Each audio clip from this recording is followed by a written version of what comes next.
कि आपके खिलाफ जो उम्मीदवार है वो इस जमीन से ताल्लुक नहीं रखते, कहीं बाहर से लाए गए। इसलिए आपको देखकर कहना चाहूंगा, खुद चिराग बनकर जल वक्त के अंधेरों में भीख के उजालों से रोशनी नहीं होती। आज भी आ रहे होंगे, आज भी बोल रहे होंगे, मजलिस यहां पर क्यों आई है, क्यों लड़ रही है, हैदराबाद की जमात है। कितने कहते थे कि हैदराबाद की जमात है, एक एमपी है, जिंदगी भर एक ही एमपी रहेगा। लेकिन अल्हम्दुलिल्लाह बैरिस्टर असदुद्दीन अवैसी साहब अब पार्लियामेंट में अकेले नहीं बैठते, उनका भाई इम्तियाज अली भी वहां पर जाकर बैठता है। और मैं वो मंजर तस्वर कर रहा हूं। आदिम भाई, पार्लियामेंट का पहला दिन, असदुद्दीन अवैसी साहब बीच में बैठे, उनके दाहिनी तरफ अख्तर उल ईमान साहब बैठे, उनके बाएं तरफ हमारे राणा रंजीत साहब बैठे। माशाअल्लाह।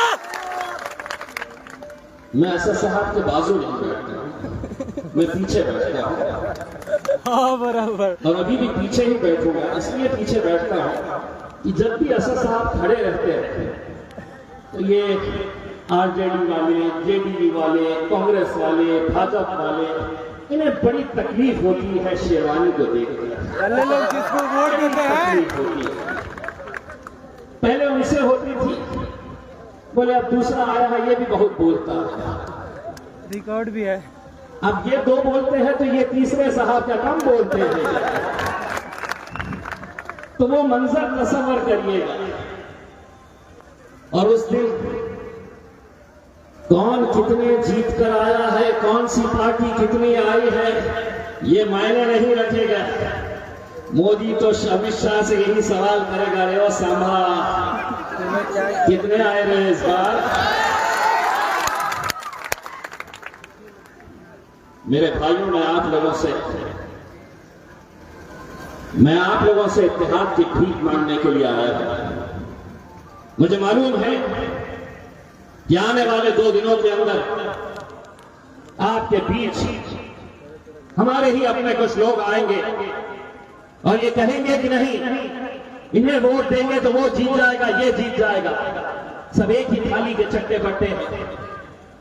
2014 के अंदर जब मैं खड़ा हुआ था तो हमारे ही अपने लोग कहते थे कि अब बड़ी आसानी के साथ शिवसेना जीत जाएगी। 2019 के अंदर जब लोकसभा के लिए खड़ा रहा तो लोगों ने कहा कि अब तो कोई मुकाबला ही नहीं है, बड़ी आसानी के साथ, क्योंकि ये वोट काटने के लिए आए हैं, इससे वोट काटेंगे, भाजपा शिवसेना फिर से जीत जाएगी। मैंने अपने नौजवानों से कहा था कि नौजवानों, एक ताकत बनकर खड़े तो रहो, एक धक्का लगाओ तो सही। अल्हम्दुलिल्लाह ऐसा धक्का लगाए।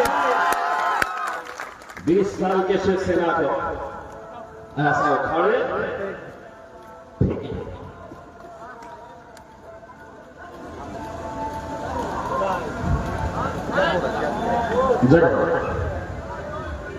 अभी है और अभी भी सारी की सारी ताकतें लगी हुई। 48 सीटें हैं, इकलौता एक इम्तियाज देना, लेकिन वो भी हजम नहीं हो रहा।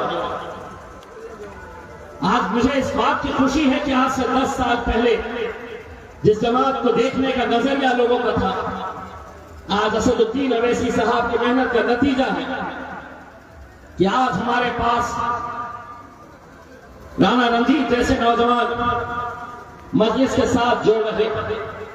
मैं राणा भाई आपको एक बात यकीन के साथ कहता हूं, आप मजलिस का दामन मत छोड़िए, क्योंकि मोदी जी ने एक नारा दिया था, इस देश के अच्छे दिन आने वाले हैं। वो कब आएंगे मुझे पता नहीं, लेकिन जब आपको देखता हूं तो मजलिस के अच्छे दिन आने वाले हैं। आप को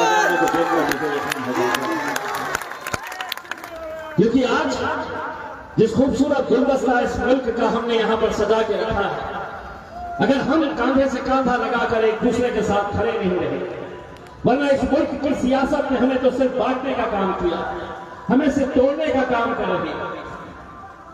आज उन्हें इस बात की तकलीफ है, अगर हम गूंगे रहते, हम मुक्के रहते, हम बोलने वाले नहीं रहते तो शायद हमारी मुखालिफत इतनी नहीं होती। अमित शाह साहब आए थे मेरे शहर औरंगाबाद में चुनावी प्रचार के लिए और अपने भाषण के अंदर कहा कि दिल्ली में मुझसे पूछते हैं कि इस शहर का सांसद कौन है, अब वक्त आया है कि इसको मजलिस को यहां से उखाड़कर फेंकना है, यहां पे कमल को खिलाना है और यहां से दिल्ली को भेजना है।